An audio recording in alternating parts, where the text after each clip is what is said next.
मूर्ति भविष्य में भी नहीं लगेगी। मेरी नज़र में संविधान निर्माता सर BN राव ने, उन्हीं ने ड्राफ्ट तैयार किया था, वही इस संविधान के क्रिएटर हैं। संविधान के विरोध में बाबा साहब का पुतला जलाने का काम किया जा रहा है। ये वो लोग जो कानून को मानने वाले लोग थे, जो बाबा साहब के संविधान को पढ़ने वाले लोग थे, वो वकील वो लोग ऐसा काम कर रहे हैं। दुर्भाग्य है। बाबा साहब इस देश की राष्ट्रीय धरोहर का विषय है। जल्दी से जल्द मूर्ति स्थापित की जाए ताकि ये सारा विध्वंस समाप्त हो सके। ग्वालियर के एडवोकेट्स थे, जहाँ से मुझे सब लोगों ने सहयोग किया और मूर्ति बहुत खूबसूरत बनी थी। तो मेरी काफ़ी इच्छा थी कि मूर्ति लगी जाए, पर जब मुझे पता पड़ा कि विवाद के चलते हुए नहीं लग पा रही है, तो थोड़ा सा दुख हुआ इस बात का कि इतनी हमारी जो जिस कला को लेके हमने इसको बनाया, इतना सुंदर बनाया और वो स्थापित किया। देश की आज़ादी के बाद लोकतांत्रिक व्यवस्था देश में लागू हुई। देश जिस संविधान से चलता है उसके निर्माण का श्रेय अगर किसी को जाता है तो डॉक्टर अंबेडकर को जाता है। देश के सभी नेता अंबेडकर को बहुत विनम्रता के साथ पूजते हैं, लेकिन जब ग्वालियर हाईकोर्ट में एक मूर्ति की स्थापना की चर्चा चली तो विवाद शुरू हो गया। वकीलों ने ही अंबेडकर की मूर्ति हाईकोर्ट में लगाए जाने का विरोध किया और इस विरोध ने इतना बड़ा रूप लिया कि लोग सड़कों पर उतर आए, लोग आमने सामने आ गए।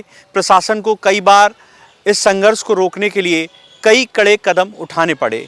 अभी हाल ही के दिनों की बात है कि अंबेडकर के खिलाफ नारेबाजी हुई, लोगों ने मनुस्मृति जिंदाबाद के नारे लगाए और फिर से एक बहस छिड़ गई। फिलहाल तो सवाल यही है कि आज़ादी के इतने सालों बाद आखिर क्यों लोगों ने अंबेडकर बनाम BN राव की चर्चा छेड़ी हुई है। तमाम सवाल है। देश संविधान के प्रति अपने कर्तव्यों का निर्वहन कर रहा है, लेकिन लोकतांत्रिक मूल्यों के बीच अंबेडकर बनाम BN राव की जो चर्चा है वो लगातार छिड़ी हुई है। और ये बहस आगे चलकर किस मोड़ पर पहुंचेगी कहना मुश्किल है, लेकिन अभी हाल ही में एडवोकेट अनिल मिश्रा को अंबेडकर के खिलाफ आंदोलन करने पर जेल भी जाना पड़ा। बात अंबेडकर बनाम BN राव से निकलकर मनुस्मृति तक आ गई है। द प्रेस हिंदी से बात करते हुए एडवोकेट अनिल मिश्रा ने साफ कहा, यह विवाद इतना बढ़ चुका है कि अंबेडकर की मूर्ति को हाई कोर्ट में लगाना मुश्किल होगा। जेल मूर्ति के कारण नहीं जाना पड़ा।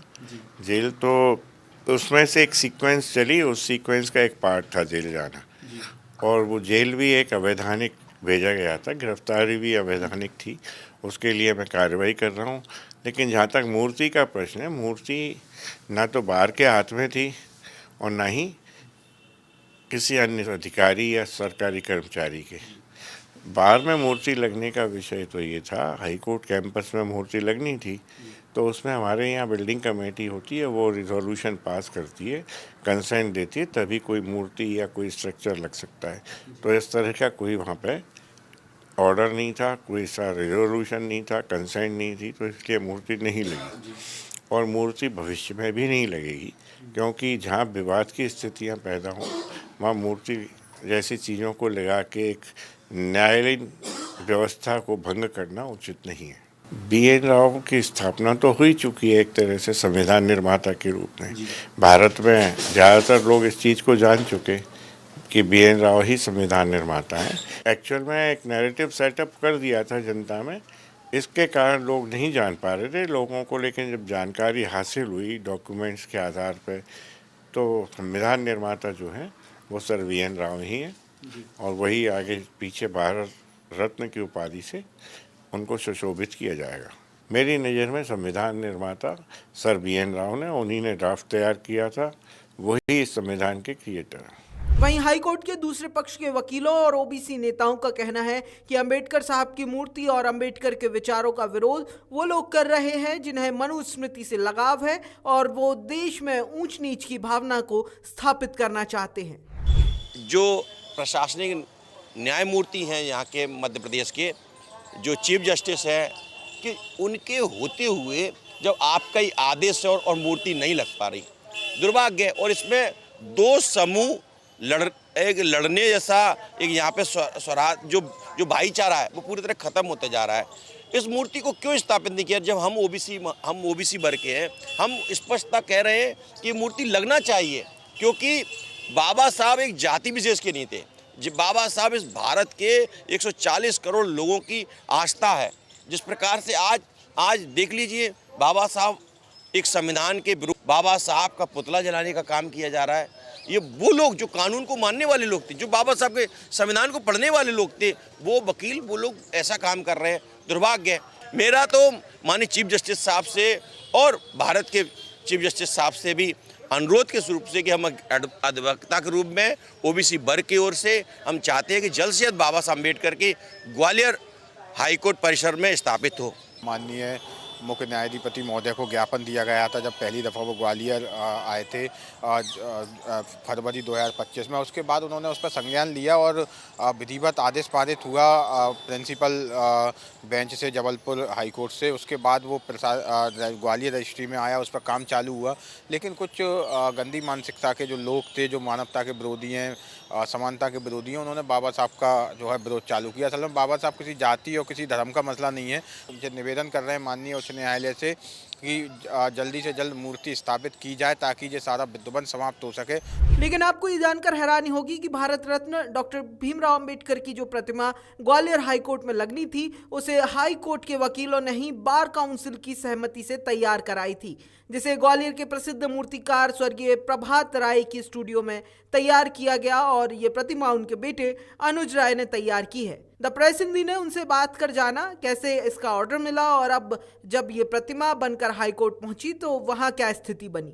मैं जिस जगह खड़ा हूं, ये वही जगह है जहां पर बार काउंसिल द्वारा एक प्रतिमा बनवाई गई थी। ये प्रतिमा डॉक्टर BR अम्बेडकर की थी और इसे मध्य प्रदेश हाई कोर्ट की ग्वालियर खंडपीठ में लगना था। हमारे साथ मूर्तिकार अनुज राय जी मौजूद हैं। इनसे जानेंगे कि आखिर उन्हें कैसे ऑर्डर मिला और क्या कहानी थी इसकी। कितने महीने हो गए आपके पास वो मूर्ति सुरक्षित रखी हुई है। अनुज जी, आपने देखा कि एक मूर्ति ऑर्डर हुई थी, आपने बनाया, कितना समय लगा, कितनी लागत उसमें लगी और किसने बनवाई थी? ये जो मूर्ति है, ये हम लोगों को बनाने में जो समय लगा, लगभग हमें 2 महीने का समय लगा ये मूर्ति बनाने में। ये जो ऑर्डर था, ये पूरे बार काउंसिल के जितने भी एडवोकेट थे उन सब लोगों ने समर्थन करके अपना अपना योगदान करके मुझे पैसा दिया और उससे मैंने ये मूर्ति बनाई। ये मूर्ति अपनी अष्ट धातु की है। ये मूर्ति अपने 10 फीट की इसकी हाइट है। डॉक्टर BR अम्बेडकर की हमने बनाई है। आपने तैयार करी और सीधे हाई कोर्ट के लिए रवाना कर दी थी। कौन इनॉग्रेट करने वाला था, कुछ पता होगा? क्योंकि जो मूर्ति बनाता है उसे भी आमंत्रित किया जाता है कार्यक्रम में।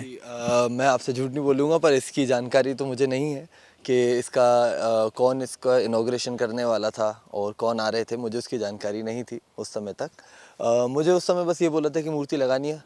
हम लोग यहाँ से मूर्ति लेके गए भी, पर विवाद के चलते हुए हम लोगों को इसको वापस अपने कारखाने लाना पड़ा।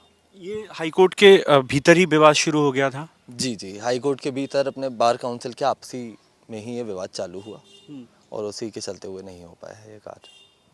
मेरा एक और सवाल है कि अकेले ग्वालियर बार काउंसिल ने इसमें मदद की थी या पूरे प्रदेश के बार काउंसिल की ओर से हेल्प हो रही थी? जितने भी एडवोकेट्स थे मेरे ज़्यादातर ग्वालियर के एडवोकेट्स थे, जहाँ से मुझे सब लोगों ने सहयोग किया।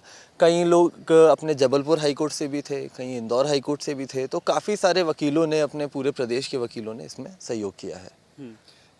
ये मूर्ति जब वापस लौटी तो मन में क्या ख्याल आया? क्योंकि अब